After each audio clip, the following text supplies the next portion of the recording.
Bom dia, queridos alunos! Tudo bem com vocês? Espero que tenham realizado as tarefas e atividades da semana passada. Não conseguiu?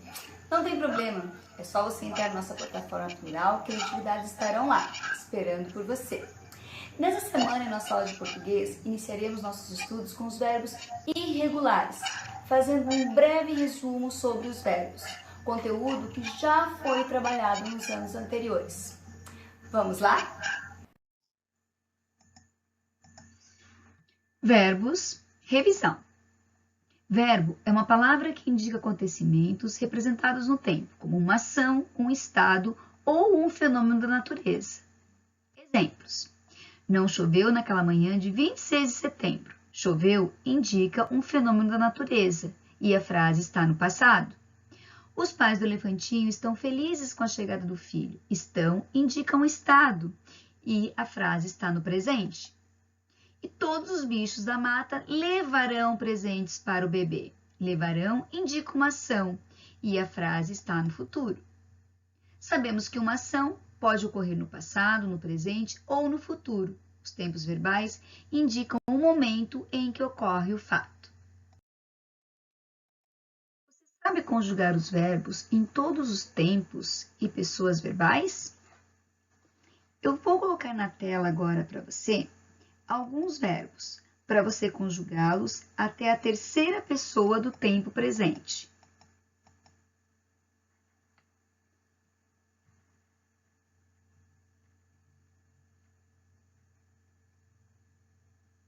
Vamos lá? Verbo abraçar. Eu abraço, tu abraças, ele abraça. Correto? Verbo trabalhar. Eu trabalho, tu trabalhas, ele trabalha. Verbo brincar. Eu brinco, tu brincas, ele brinca. Fácil, né? Agora, conjugue os verbos caber, valer e perder. Eu vou esperar um pouquinho para que você realize esta atividade.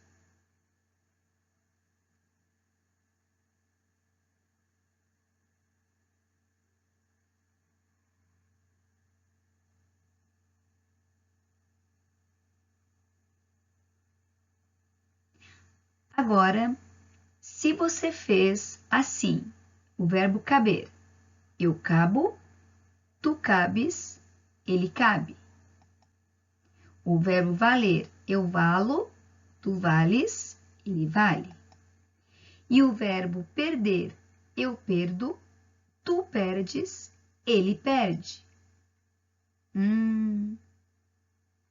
Você errou.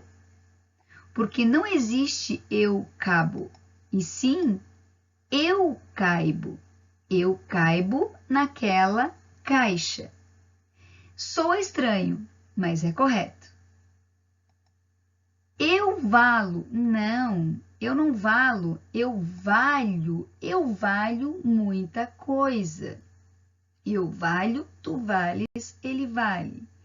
Eu perdo. Eu não perdo. Eu perco as coisas com facilidade, ok? Isso mesmo. Então, verbos irregulares são todos os verbos que, ao serem conjugados, sofrem alterações em seu radical ou nas suas terminações, ou seja, são aqueles que apresentam formas que fogem ao padrão. Eles ficam diferentes. Vou citar para vocês alguns verbos regulares. Olha só, verbo cantar. Eu canto, tu cantas, ele canta. Verbo comer. Eu como, tu comes, ele come. Agora, dois verbos irregulares.